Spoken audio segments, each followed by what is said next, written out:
Teaching Veterinary Hospital of Kadwasu is the busiest hospital in the North India, where more than 30,000 cases involving different species are presented annually. Among the large animal patients, equine cases constitute a good number. For the diagnosis and management of various equine diseases, advanced diagnostic aids like ECG, echocardiography,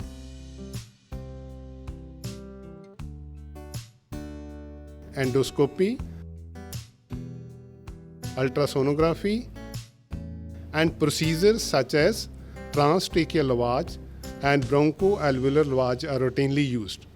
Our hospital is also a referral center for colic surgeries.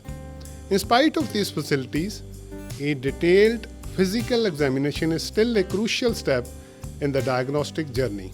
In this educative video, we will focus on how to perform a physical examination in a horse. Before proceeding for the physical examination, a detailed and accurate medical history of the presenting animal is very important.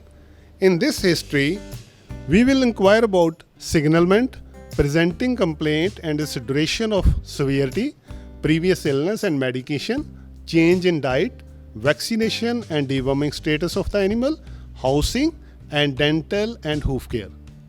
Now, goals of physical examination.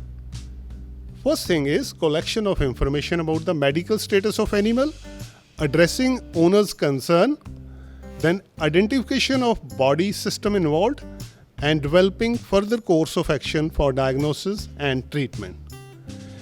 For this, equipment required are examination gloves, pen light, stethoscope, wristwatch, thermometer, lubricating gel, and hoof testers. Two main components of physical examination are inspection from a distance and regional examination. In inspection from a distance, we will watch about mentation, posture and head position of the animal, symmetry, respiration, and general body conditions. After that, we'll evaluate body weight and body condition score of the animal. Then in regional examination, there are 4 parts. In head and neck, we will examine eyes, ears, nose, larynx, trachea, and jugular furrow. In thorax, we'll evaluate cardiac and pulmonary system. Then in abdomen, we'll go for GIT assessment. Then we'll examine limbs for any musculoskeletal problem and genital organs and perineum for any lesion. During inspection of animal from a distance, first of all, observe mentation of the animal and its response to external stimuli or surroundings. Check whether horse is bright, alert and responsive, or lethargic, dull and unresponsive. Whether your horse is restless, anxious, maniac or frenzied. Horse is always restless in colic or abdominal pain. Mania in horse can be there in hepatic encephalopathy, whereas frenzy is common in rabid horses.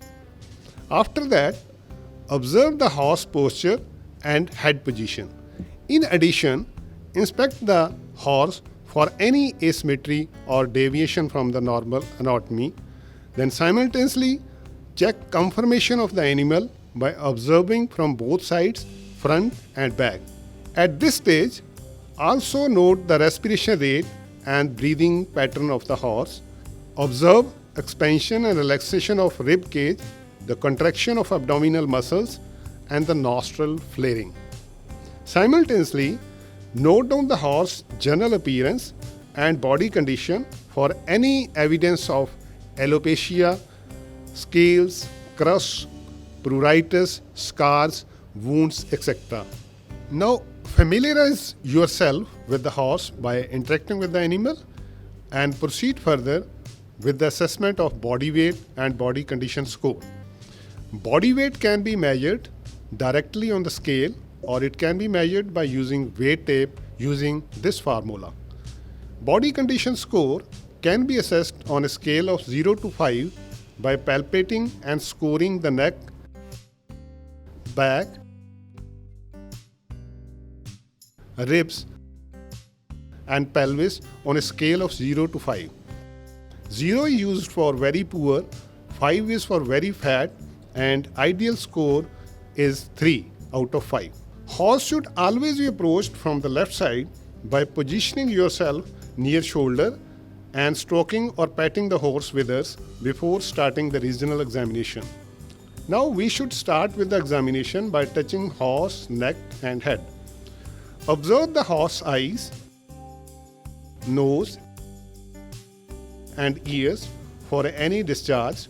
Note on its character and see whether it is unilateral or bilateral. Evaluate nostrils for type of discharge, airflow from the nostrils which should be equal in normal healthy animal, nasal flaring and any abnormal odor which is common in infections of sinuses, conchae, teeth and guttal pouches. Type of discharge will be clear after exercise or in viral infections of respiratory system and mucopurulent in bacterial infections. At this stage, head, nose, eyes, ears and throat should be observed for asymmetry or any deviation from the normal anatomy.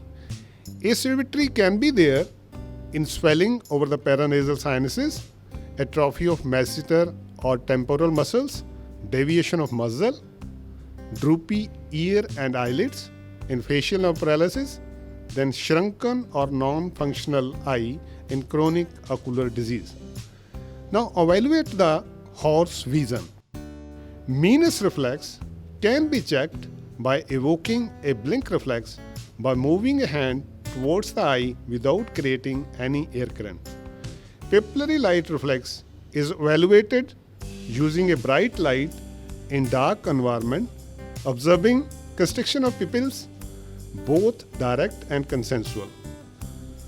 Observe eyes for size, presence of scars, opacity, cloudiness, and any deviation from the normal appearance. Observe every part of eye, including globe, eyelids, sclera, conjunctiva, cornea, iris, pupils, lens, etc. Check if there is any abnormality like epiphora, squinting, exophthalmos, entropion, ectropion, corneal pigmentation and ulcer, hyphema and cataract. Note down if sclera is normal or yellow tinged as in jaundice. Now palpate the peripheral arterial pulse. Pulse is recorded by placing 2 fingers above the artery. In horse, pulse should be palpated from the external maxillary artery on the medial aspect of lower border of the mandible or transverse facial artery caudal to the lateral canthus of the eye.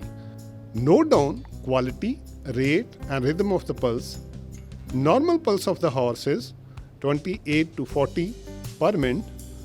Pulse regularity indicates the heart rhythm, whereas character tells about weakness, shock, dehydration or anemic states. Amplitude indicates arterial blood pressure. Pulse of animal varies with size, age, exercise, excitement, physiological status, environment temperature, etc. Note down the dehydration status of the animal by evaluating skin turgor using skin tenting. Normally, skin tenting time should be less than 1 second. Ideally, the degree of dehydration should be evaluated in conjunction with moistness of the mucous membranes and CRT. Skin turgor varies with the site of skin tenting, that may be upper eyelid, neck or over the shoulder. So skin tenting should be performed at the same site to minimize imprecision. Palpate both jugular veins and assess symmetry, patency and extent of distension with or without digital occlusion at the base of neck. Also evaluate jugular filling and presence of jugular pulsation. Firmness in jugular groove and lack of distension can be there in partial or complete jugular obstruction, often seen secondary to phlebitis or thrombophlebitis. Jugular distension When head of horse is in normal erect position occurs due to impaired venous return secondary to the jugular obstruction, increased central venous pressure, volume overload secondary to the right side heart failure, mass or space occupying lesion in thorax or severe pleural effusion.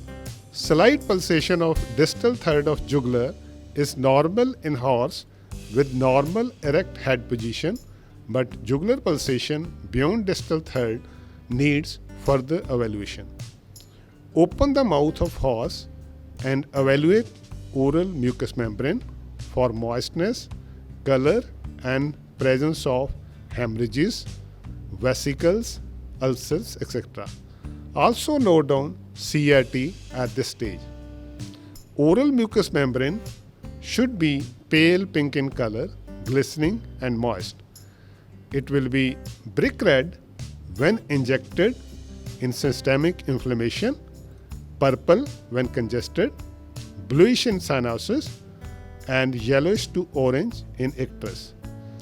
CRT indicates about tissue perfusion and cardiovascular function. Normally, CRT should be less than 2 seconds in a healthy horse. Prolonged CRT indicates hypoperfusion due to hypovolemia and dehydration, poor cardiac output, or peripheral vasoconstriction, whereas shortened CRT is present in peripheral vasodilatation. Simultaneously, evaluate buccal, lingual, labial, and gingival mucosa for lesions, that is, ulcers or vesicles. At this stage, estimate the dental age, check dentition for missing teeth or any malocclusions, and abnormal odor suggestive of dental disease. After oral examination, percuss the area of frontal and maxillary sinuses by keeping your finger or thumb in the oral commissure. A normal sinus sounds hollow, whereas a dull sound indicates sinusitis. Palpate between the rami of mandibles for submandibular lymph nodes and note down their size and consistency. Often, submandibular lymph nodes are small and round and difficult to palpate in an adult healthy horse. Young horses have fairly notable size of lymph nodes. Any enlargement of these lymph nodes with enlargement in the throat latch area suggests strangles. Now locate throat latch area and palpate laryngeal cartilages and muscles for asymmetry. Also evaluate the area of Wibog's triangle for any distortion or enlargement. Enlargement in this area can be observed in diseased guttural pouches or enlargement of retropharyngeal lymph nodes. Press the larynx gently to elicit cough. Normally, no cough will be there in a healthy animal. Try to palpate thyroid glands by sliding your hand caudally on both sides of trachea. Neck should be evaluated at this stage for asymmetry, anatomical deviations, or signs of pain. Any swelling or depression in the neck indicates current or past injury. To rule out any pain and decreased range of motion in the cervical vertebral disease, transverse processes of the cervical vertebrae should be palpated, keeping hand on both sides of cervical column. Also check the pain and range of motion by moving neck dorsally and ventrally, then turning left and right. After this, trachea should be palpated for any asymmetry, distortion, or narrowing. Slide your hands over the shoulders, down the thoracic limb to the hoof level. Note down any change in skin and hoof temperature. Palpate digital pulses of each of the front feet. Increased warmth over the hooves and increased digital pulse suggests inflammation as in laminitis or foot abscesses. Evaluate the thoracic limbs for any asymmetry, anatomical deviations, comparing both the limbs. Also note down any reaction to the palpation indicating pain and range of motion. Pick up each front foot off the ground, clean the bottom by holding between your knees and apply hoof testers along and across the sole and toe, and check the animal for any pain as in laminitis or foot abscess. Now evaluate the chest by auscultating heart and lungs. First of all, slide your left hand under the triceps muscles and feel the apex beat. Auscult carefully heart on both sides of the chest and note down rate, rhythm and the presence of murmurs. Place the stethoscope on left side of thorax underneath the triceps muscle at the level dorsal to the elbow and auscultate the mitral valve. Move stethoscope 1 intercostal space dorsally and cranially to the level just ventral to the point of shoulder and auscultate again to listen aortic valve sounds. Then move slight cranial and ventral deeper under the triceps for pulmonic valve sounds. Lastly, move to the right side of chest approximately a hand width dorsal to the point of elbow and listen tricuspid valve sounds. During auscultation of valve sounds, the point of maximum intensity should be located.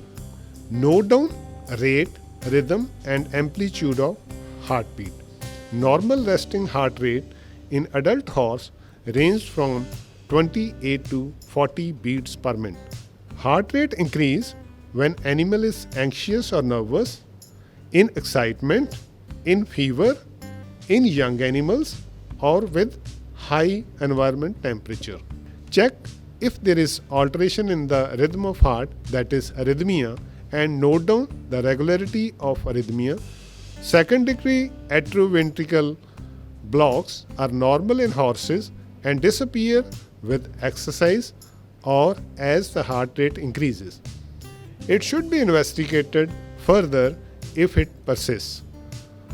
For interpretation of murmurs, characterize their timing, grade, location, quality and shape. Generally, grade 1/6 or 2/6 systolic murmurs are of little significance, but grade 3/6 to 6/6 systolic murmurs and all diastolic murmurs are of pathological origin. Systolic murmurs starts with or after S1 and ends before or with S2 sound. Diastolic murmurs begin with or after S2 and end before or with S1 of the next cycle. Quality of murmur can be soft, noisy, rumbling or musical. Now breathing pattern and respiration rate of the animal should be evaluated. The resting respiration rate in an adult horse is 8 to 16 breaths per minute with minimal chest excursions and minimal movements of the nostrils. Any prolongation in the inspiration or expiration should be noticed. Also notice the abdominal component of expiration.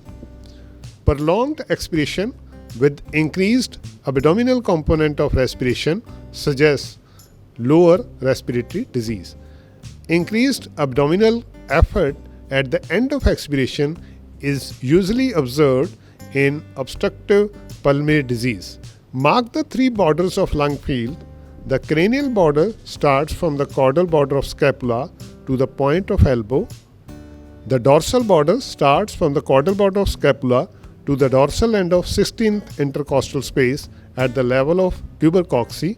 The basal or caudoventral border starts from the dorsal end of 16th intercostal space to the 11th intercostal space at the level of point of shoulder to the costochondral junction of 6th rib. After that, trachea should be auscultated. In normal animal, sound will be like wind going through a clear pipe, and in diseased animal, there may be presence of fluid, stridor or wheezing. Auscultate the lungs carefully on both sides of chest. Normal breathing is often quiet, so very few sounds are detectable.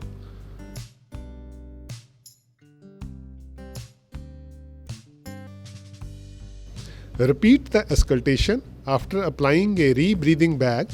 In normal healthy horse, breathing is effortless and quiet with normal chest excursions. Rebreathing bag induces frequent and deeper respiration and accentuates the abnormal sounds. Never use rebreathing bag in horses with severe respiratory effort or dyspnea.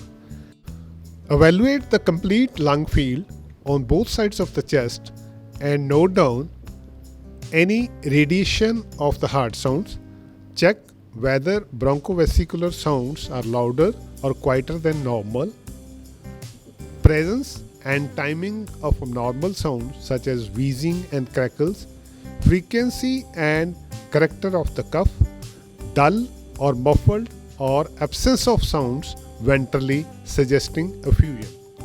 After this, auscultate the abdomen on both sides by dividing the abdomen into 4 quadrants, that is upper left, upper right and lower right. Abdominal percussion and auscultation are critical in physical examination of horse, especially suffering from colic. Most of the abdominal abnormalities are associated with digestive system and involves alteration in GIT motility. Listen to each quadrant of abdomen for at least 1 to 2 minutes for presence of borborygmi or rumbling or bubbling sounds and note down its frequency, intensity, duration and character. Large intestinal sounds are often of lower intensity and deeper than small intestinal sounds. Auscultation of right paralumbar area will reveal ileocecal sounds with high-pitched rumbling resembling water flushed down a pipe occurring once to thrice per minute.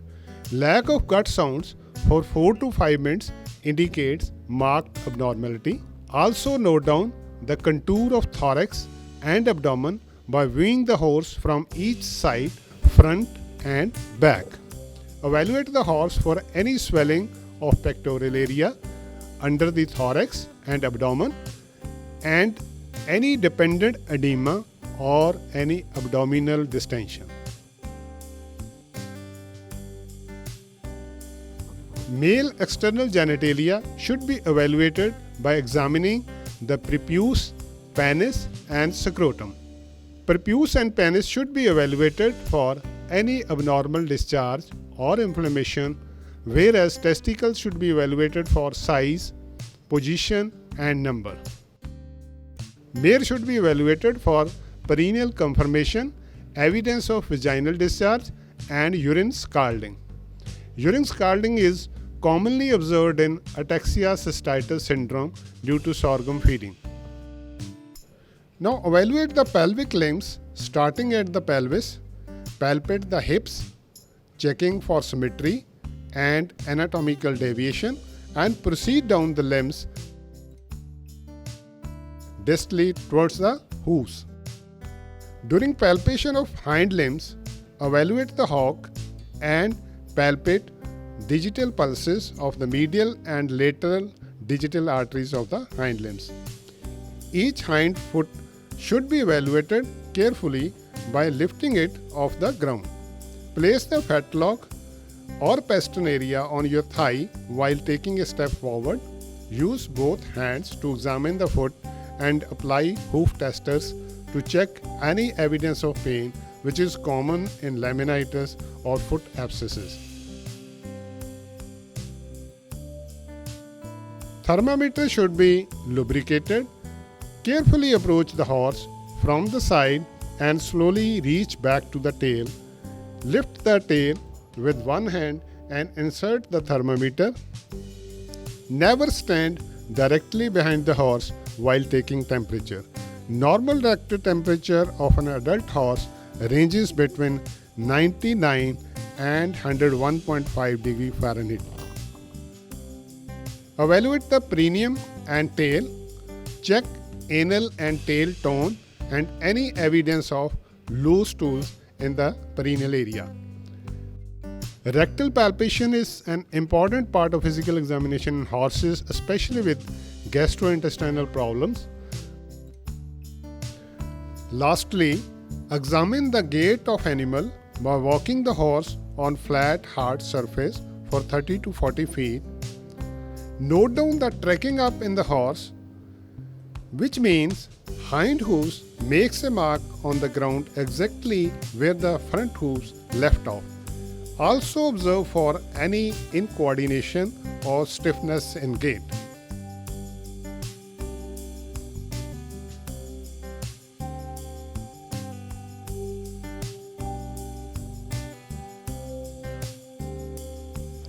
In conclusion, physical examination of horse tells a veterinarian that which body system should be further investigated.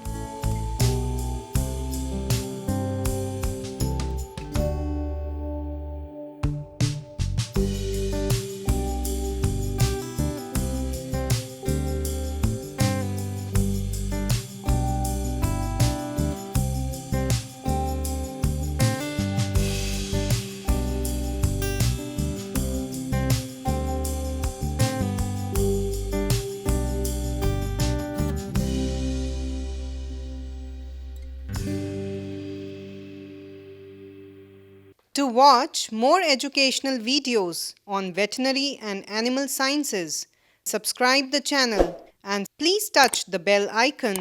Guru Angad Dev Veterinary and Animal Sciences University, Ludhiana on YouTube.